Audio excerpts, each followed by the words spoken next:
guessing, right? Because that's, in my experience, when I meet people and they are not congruent, and what they say to you and what you feel is like two different things.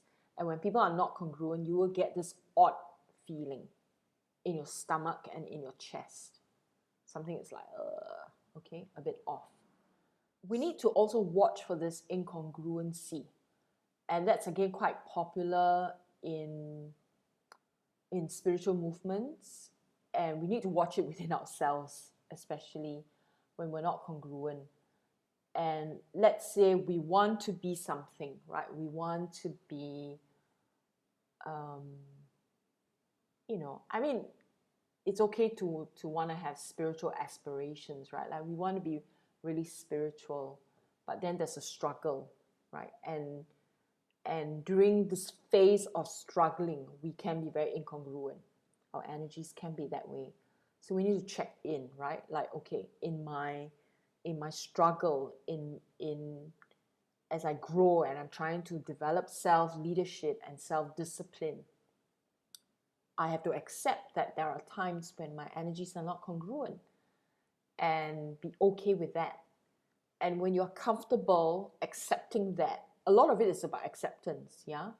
So when you're comfortable in accepting that, then you allow your self-leadership to really surface, because a large part of self-leadership is acceptance, right? Accepting that, okay, this is the way it is. I cannot change the situation. I'm trying my best, but I'm not going to judge myself. I'm doing my best given this particular situation, given this particular scene, given this particular, like let's say during the pandemic, right? You can only work within the perimeters, right? And the limitations is kind of placed on you. And so there has to be a level of acceptance. And when you go into self-acceptance of the situation, you find that it's far easier to exercise self-leadership and self-discipline.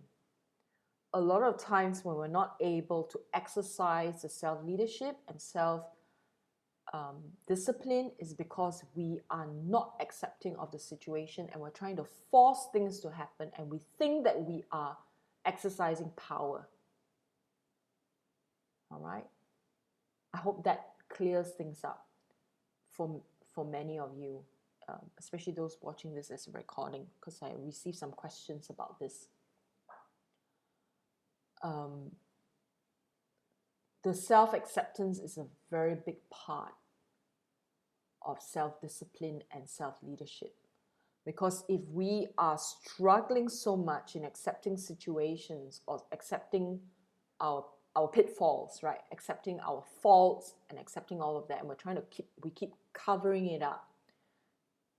It's very, very hard to exercise real discipline, because it feels so fake. It feels like we're trying to plaster things over and we're not really resolving or attending to the actual problem that we're facing. Right? So self-acceptance is necessary, and then you find that the self-discipline, self-leadership is much smoother.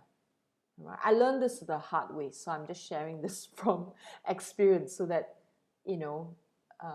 whatever that you may be struggling with self-discipline and self-leadership, ask yourself, what is it that you're not accepting at the moment? What is it that you do not, as the saying goes, whatever you resist will persist, right? So,